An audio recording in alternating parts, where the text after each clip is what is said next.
once we get into the perimenopausal and menopausal years, there are also some things that we have to do different, even with our makeup as well. Okay. So what worked in your 20s doesn't work, you know, when you're in your 40s and 50s. What worked in your 30s doesn't work, you know, because you are dealing with things that you want to try to camouflage. And then you want to, of course, highlight the beautiful parts of your skin and then kind of camouflage and work around certain things and just still be absolutely fabulous. And so our next guest is a personal friend of mine. She's like a sister. Okay. And I gotta say that we met actually in elementary school. Okay. I think I was in 6th and she was in 7th. We were 6th and 7th grade or something like that. Okay. And that's when we met. And I always thought that she was just the prettiest girl in the world. And because she was a chocolate girl, you know, like me, it was just like, so pretty. And I would just look at her from afar, like, and it's pretty then, it's still beautiful now. But we met then, and then of course we lost contact.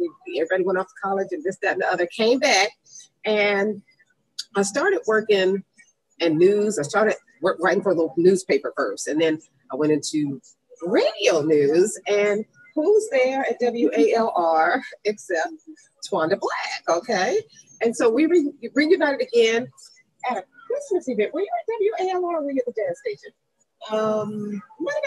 The gas station first. The gas station first. And we met at a Christmas event. But anyway, long story short, we ended up hooking up again because we ended up working for the same people. Yes. WALR back then, it was KISS 104.7. Yes. Before Love Songs and a Touch of Jazz. Love Songs and a Touch of Jazz. And then it was 104.1 WSB. All right. And she did all the public affairs stuff. And we became fast friends. My daughter, who is here with us today, you can't see Lauren, but Lauren got very ill. Okay.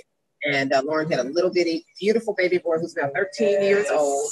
And this is the lady that took care of me, that took care of my daughter Lauren, and that took care of Cam. Okay. Big Cam now. Okay. Yes. Made sure that he was set for Christmas, made sure that I was set, helped me through those crying spells. And but my daughter's America today. I know that Epilepsy Awareness Month was in November, but I gotta tell you, my daughter had epilepsy, and she had the type of epilepsy that was refractory epilepsy, which you know, you can't stop the seizures with medication. They don't stop. Okay. And so I was at that time had left, was working at the Weather Channel, was doing radio, TV, and broadband, was looking bad because I was so stressed out, was on the verge of losing my job.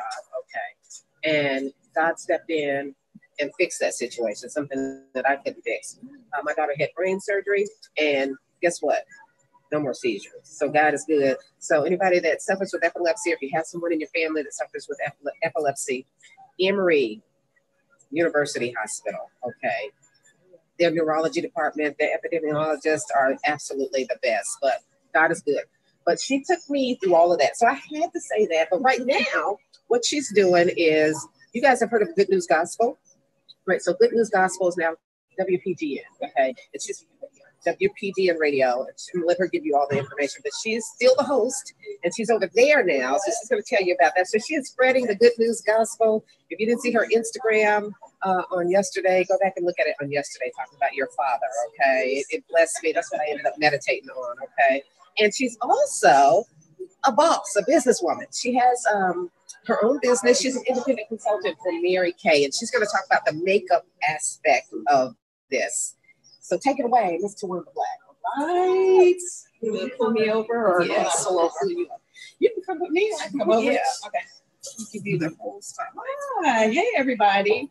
I am a senior Mary Kay beauty consultant, and I love the young lady that was just on. She talked about some serious skin things on how we care. And me, I'm almost 60, so you know, just trying to make it work. I think about, and I've been in the industry, radio, entertainment, TV industry for 30 years now. We, in the beginning, and I remember my mom used to say, just put some makeup on your face. I hated makeup. I just would not. But, you know, as you go along in the industry, you realize you got to come up, right? You got to come up. So having to really understand how to take care of my skin and all of that. And, you know, I grew up with my mom and her four sisters, and they were all fashionistas. And I learned at an early age to protect my skin. So I have a question for you. At what age do you think we begin to age? Some people might say 20, 30, I don't know.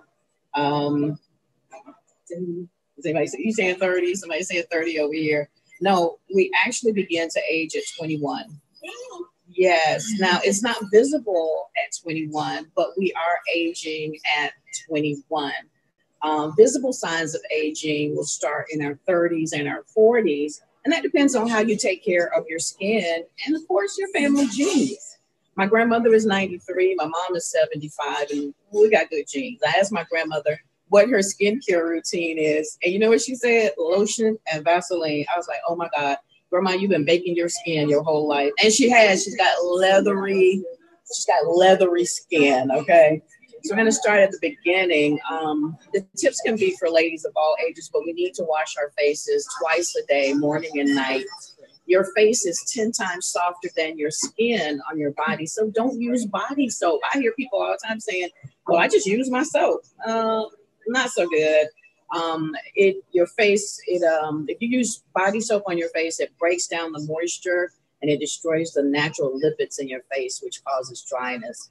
How many of you occasionally go to bed with your makeup on? You're too tired, you just kind of fell asleep, all of that, not good, okay? Every time you go to bed with your makeup on, you age 13 days.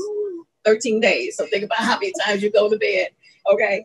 So you use your pillowcase as a washcloth. You know, when you get up and your pillowcase is covered with makeup, all that dirt and oil from the previous day settles into your pores. It can cause breakouts.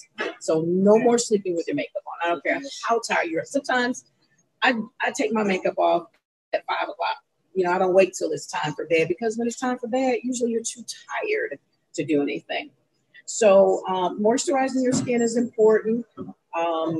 And it's intended to restore the balance after your cleansing, okay? When you apply your moisturizer, give it a moment to absorb into your skin.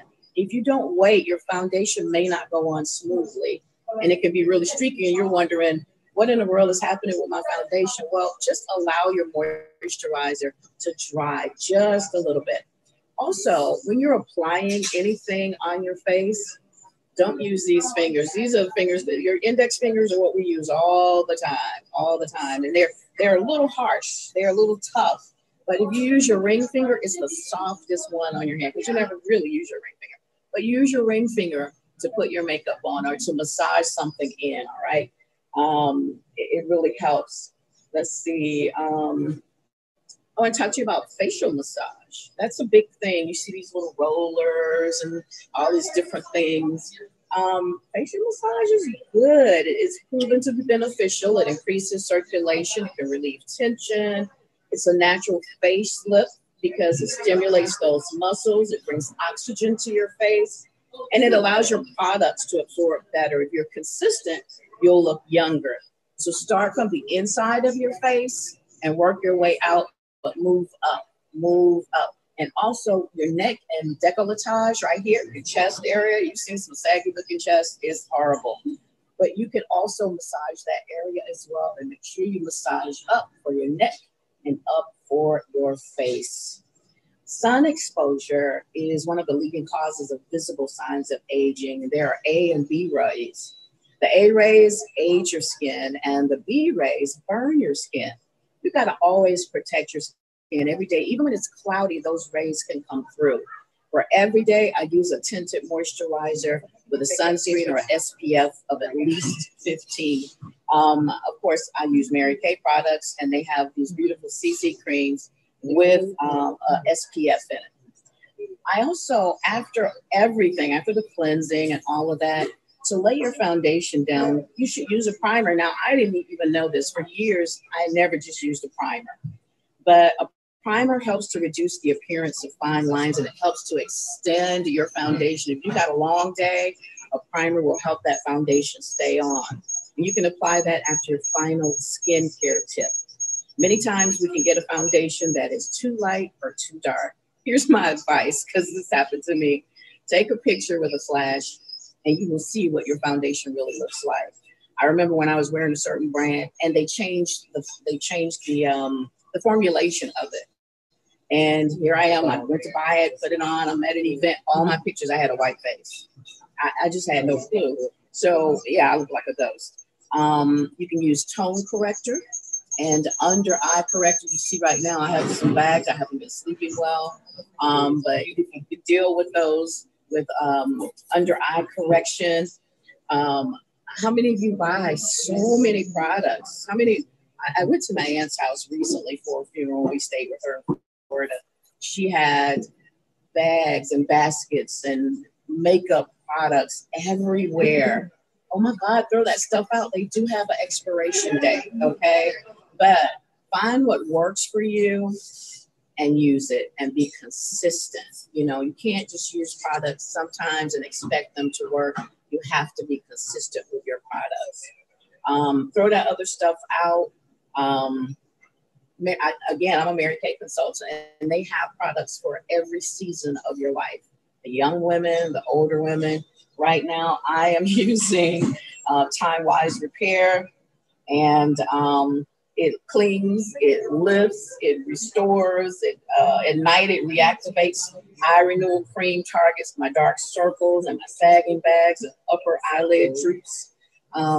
Make sure that your cheek color is something that complements you. I know, they usually say your natural blush. Well, for Black people or dark-skinned people like me, what's my natural blush? I've never seen myself blush because I just never seen that. However, you can use colors that complement, make sure they're not too light. Again, getting good lighting when you're putting your makeup on, it makes all the difference in the world. Eyebrows, now I have been having a battle with my eyebrows for forever, okay? So one is higher than the other. One is on the bone, one is not on the bone. Then I had a makeup artist tell me, look, they don't have to be twins, they're sisters. I love that. I love that because you see women fighting with this eyebrow thing, and I know that I do. So get them as close as possible, but they ain't got to be twins, okay? If you are light complected, make sure that you're not using eyebrow liner that's too dark. It can be really harsh. Black liner, oh my God, it can be really, really harsh on any complexion. And then, of course, I say go on YouTube, go on Google, and look at all those tutorials they have on how to apply your eye makeup, how to apply it, just everything. They have everything on there. Make sure that, I like to line my lips because my lips are uneven. Oh, and by the way, if you take a picture of both sides of your face, it's going to be uneven. I don't know anybody that has a perfectly symmetrical face. I just don't. So you will have some unevenness. One eye might be a little different. One part of your lips are different. One part of your, it's amazing. I mean, God made us that way. But there are all kinds of tutorials, all kinds of great things out there to help you with learning how to put especially your everyday face. For your everyday face, I use CC cream every day. I might put on some mascara and do my eyebrows, and I put on a CC cream and I call it a day, and I might put on gloss or something. Makeup doesn't have to be long and tedious.